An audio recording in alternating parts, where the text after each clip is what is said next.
All right, today we're jumping into a legal mystery that's thousands of years old. Our evidence? A few lines of ancient text. The case? The very strange question of cooked blood. But look, this isn't just about some obscure dietary rule. It's really a masterclass in logic, a high-stakes intellectual battle. So let's get into it. Our investigation starts right now. So here's our game plan for cracking this case. We're going to start with one simple rule, and then we'll see how it gets immediately challenged by a contradiction. Then we'll follow the clues, looking at a few different theories, from fire versus sun to a really key detail about temple offerings, and it's all going to lead us to a conclusion that I promise you will not see coming. Okay, so every good mystery has to start somewhere, right? It starts with that first piece of evidence. And for us, it's a legal ruling that on the surface seems totally straightforward. Now, before we go any further, you gotta understand the world we're stepping into. This is the world of halakha, the huge, complex system of Jewish religious law. This is the legal code our ancient detectives are working with. And it's a system where every single word, every tiny distinction, can literally change everything. The stakes are high. So here it is, the opening statement of our case, coming from a sage named Zairi. He says, if you cook blood, the biblical rule against consuming it just doesn't apply anymore. It seems to make sense, right? You cook it, you change it, so it's a different thing now. Case closed? Not even close. Because, in this world of intense legal study, nothing is ever that simple. No statement just gets a pass. And this is where our main character, a brilliant scholar named Abe, steps onto the scene. He hears this ruling, and right away, he knows something isn't right. What Abe does is basically pull another equally authoritative book off the shelf. And he asks the one question that kicks this whole mystery into high gear. Okay, that's a nice rule, but how does it square with this? And this is the bombshell. A Bereda, another ancient, highly respected legal source, says that if blood is curdled, which is just another way of changing its state, and you eat it, you are in violation of the law. So now we've got a major problem. One source says cooked blood is fine. Another says curdled blood is not. What gives? All right, so this is where the debate really gets going. The sage Rava, who was teaching the original rule, now has to defend it. And he comes up with the first theory to try and solve this puzzle. And Rava's theory is, well, it's pretty clever. He says the key isn't that it was changed, but how it was changed. If you use fire, he argues, that change is permanent. The blood can't go back to being a liquid.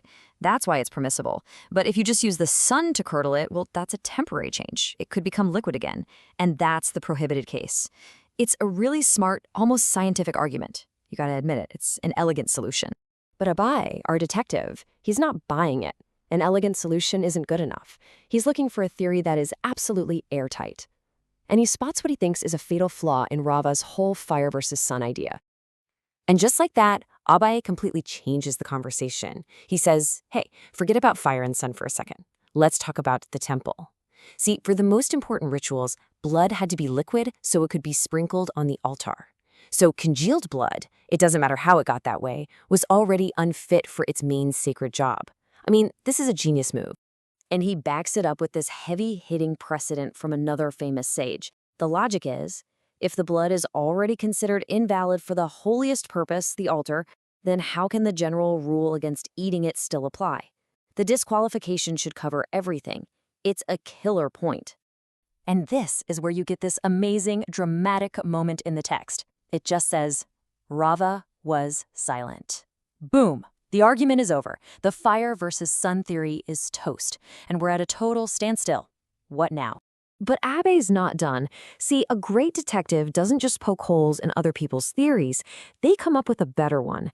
He doesn't just tear down Rava's argument. He builds a brand new one from the ground up, and he introduces a new clue that changes the whole game.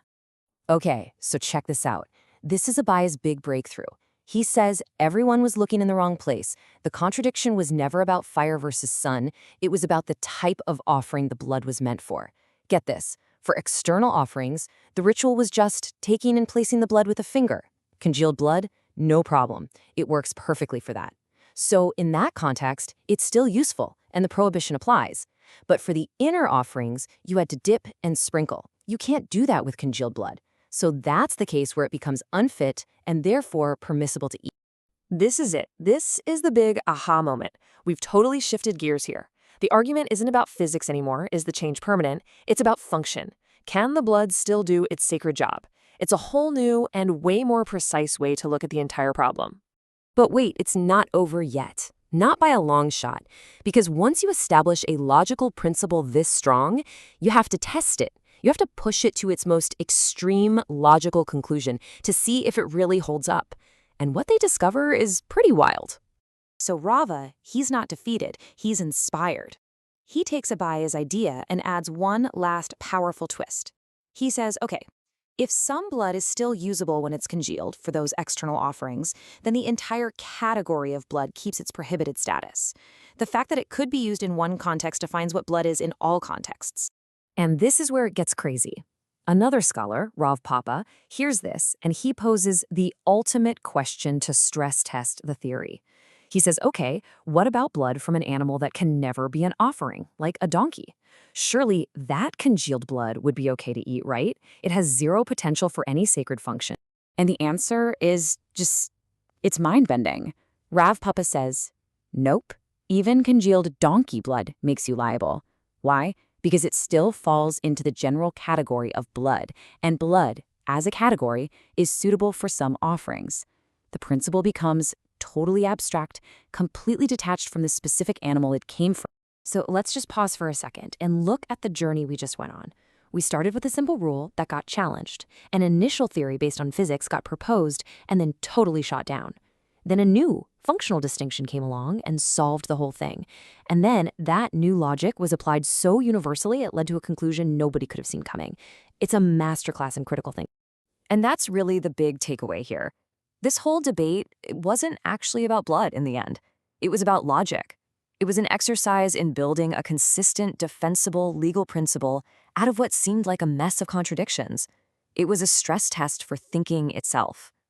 And that kind of leaves us with a final question to think about. How far can one single consistent line of reasoning actually take you?